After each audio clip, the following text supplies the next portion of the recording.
शुरू करा ये एक्टर, वो सफाई का कोई प्रोग्राम, क्या नाम है? नहीं, ये एक्टर भाई, ये स्वच्छ भारत। हां, अरे दीवाने, हिंदुस्तान की गंदगी को साफ करने से पहले अपने जहन की, अपनी सोच की गंदगी को साफ कर। जहन गंदा, सोच गंदी, दिल गंदा, जबान गंदी, इरादे गंदे, और गंगा को साफ करने निकले। वाह वाह वाह। आप बताइए, अरे जब जहन ही साफ नहीं है, सोच ही साफ नहीं है, दिल साफ नहीं है, तो ये मुल्क कहां से साफ होगा? लेकिन मेरे भाई, हम जहां से आए हैं, हम हुकूमत से लड़के इतना करा रहे हैं, तो हम खुद ने भी किया है। हमने काम किया हैदराबाद में। हम सिर्फ हमको दे दो दे दो दे दो नहीं बोलते, देता नहीं देता पूछते, दिया तो बैठ जा बोलते, नहीं दिया तो चल जा बोलते हैं। अरे ये मौक़िफ़ आपका है। हमारा खुद का मेडिकल कॉलेज है, इंजीनियरिंग कॉलेज है, एमबीए कॉलेज है, एमसीए कॉलेज है, आर्किटेक्चर कॉलेज है, हॉस्पिटल मैनेजमेंट कॉलेज है, नर्सिंग कॉलेज है, बीएससी नर्सिंग कॉलेज है, कॉलेज ऑफ एएनएम है, कॉलेज ऑफ नर्सिंग है, हमारे पास बी फार्मेसी कॉलेज है, डी फार्मेसी है, फार्मा डी कॉलेज है, और उसके बाद 2 बड़े बड़े दवाखाने हैं। एक दवाखाना 1800 बिस्तर का, दूसरा दवाखाना 2200 बिस्तर का दवाखाना है। यहां है आपके एमएलए साहब 5 बरस पहले 13 करोड़ के मालिक है बताए थे, 5 बरस में 37 करोड़ के मालिक है बताए परसों। क्या तेजी से पैसा बन रहा है, और गरीब तेजी से गरीब हो रहा है। हमारे दवाखाने में 10 रुपये में इलाज, 500 रुपये में डायलिसिस, 500 रुपये में जदगी, 1200 रुपये में सिजेरियन में जदगी, 10 रुपये बेड चार्जेस, 20 रुपये में ब्लड कल्चर, 50 रुपये में पूरा एक्सरे, ओपन हार्ट सर्जरी 70,000 में, दिमाग खोल के, सर खोल के ऑपरेशन करे तो 90,000 में। और 10 रुपए का कार्ड एक वक्त बना लो, 3 महीने तक चलता, चाहे 100 मरतबा आ जाओ। तो हम काम कर रहे हैं ना, उसी काम को मुंबई में करने के लिए आए हैं। मको का कानून को खत्म करने को आए हैं, बच्चों को छुड़ाने को आए हैं, 3000 करोड़ महाराष्ट्र के मुसलमानों को दिलाने आए हैं, गरीब बच्चियों के शादी के लिए पैसा दिलाने आए हैं, वक्फ बोर्ड के जायदादों को खाली कराने आए हैं।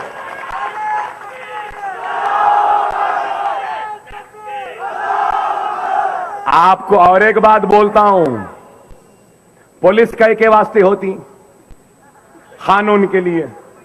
सही है ना भाई? पुलिस वाले खड़े हैं, कानून तोड़ा तो पकड़ने को, डाका डाला तो पकड़ने के लिए, चोरी करे तो पकड़ने के लिए, किसी के घर को कब्जा कर लिए, लैंड ग्रैब कर लिए तो भी पकड़ने के लिए पुलिस होती। सही है ना? सही है ना? मगर मुंबई की पुलिस, वाह वाह वाह, क्या पुलिस है! सुभान अल्लाह, माशाअल्लाह, क्या पुलिस है! मुंबई पुलिस कमिश्नर का जो दफ्तर है, कोतवाली का जो दफ्तर है, पुलिस कमिश्नर साहब जहां बैठते हैं, वो मुसलमानों के औकाफ की जमीन है। वो भी मालूम था आपको या नहीं? वो भी नहीं मालूम? अरे कितना अंधेरे में रखे ये लोग आपको। अरे आज मजलिस अगर आएगी तो कानूनी जंग, जमहूरी जंग, दस्तूरी जंग को कामयाबी से लड़कर पुलिस कमिश्नर ऑफिस को पुलिस वालों से खाली करवाएगी। और न सिर्फ खाली करवाएगी, खाली करने के बाद जैसा दवाखाना हम हैदराबाद में बनाए वैसा दवाखाना गरीब मुंबई के मुसलमानों के लिए हम बनाएंगे। अरे ये काम है। हमारे पास भी पुलिस वाले बैठे हुए थे, मैं अकेला खाली करवाया। ऐसा हाथ जोड़ के बोले, अच्छी बात अकबर साहब, छोड़ देते हम। कैसे हुआ? अरे याद रखो, 100 नामर्दों की जरूरत नहीं है, एक मर्द की जरूरत है।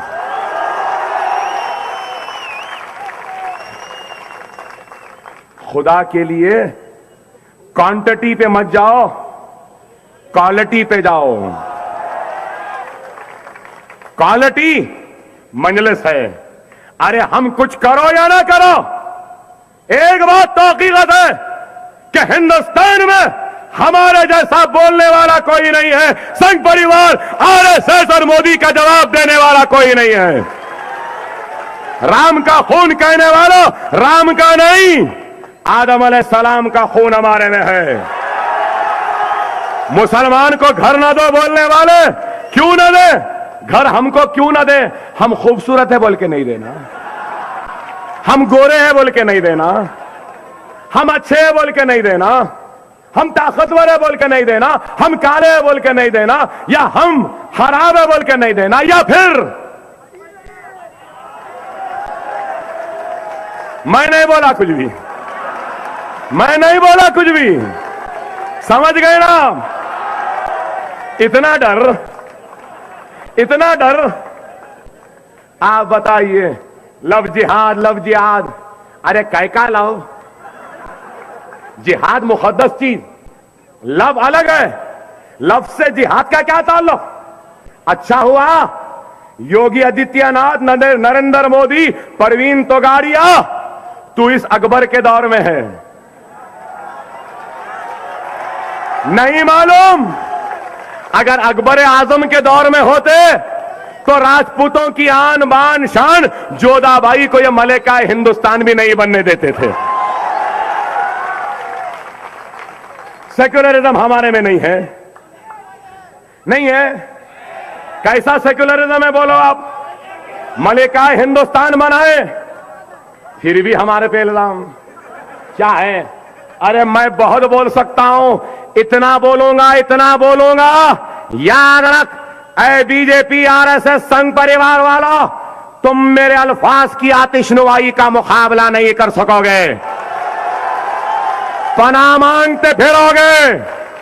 अब वो दिन गए जब तुम बोलते थे हम सुनते थे, अब दिन पलट गए हैं, हम बोलेंगे तुमको सुनना पड़ेगा। अभी तो शुरुआत हुई है बोलने की, इब्तिदाए इश्क है, आगे आगे देखो होता है क्या। हमको छेड़ो नहीं, याद रखो, हमको कोई छेड़ता है तो हम उसको छोड़ते भी नहीं हैं।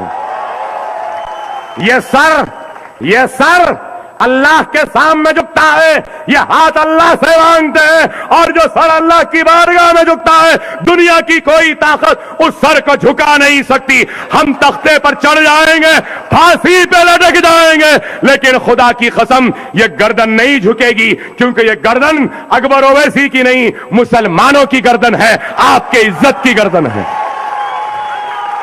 और हमसे कहते हैं कि हिंदुस्तान छोड़ दे, छोड़ दे, क्यों छोड़े?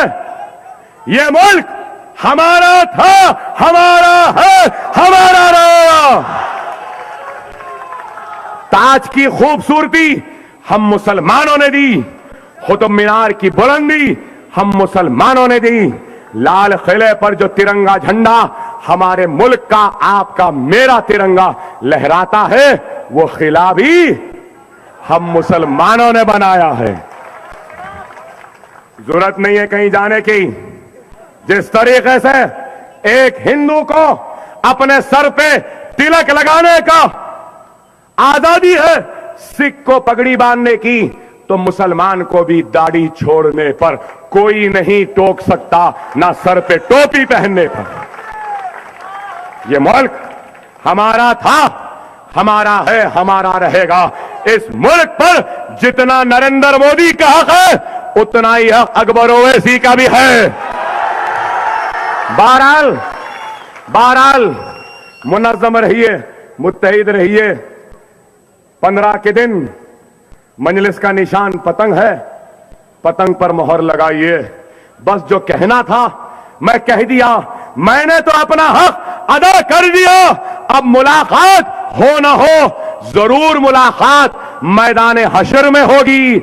आपका दामन पकड़ूंगा और अल्लाह के सामने कहूंगा कि मैं मुंबा देवी के मुसलमानों को बताया था, समझाया था, आपकी मर्जी, आपका हक। मगर एक बात जरूर कहूंगा, इतनी देर तकरीर करा, एक जोरदार नारा लगा दो मेरे भाई, एक जोरदार नारा लगा दो।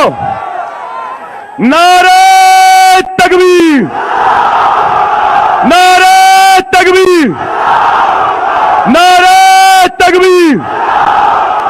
वाखिरुद्दान अल्हम्दुलिल्लाह रब्बिल आलमीन।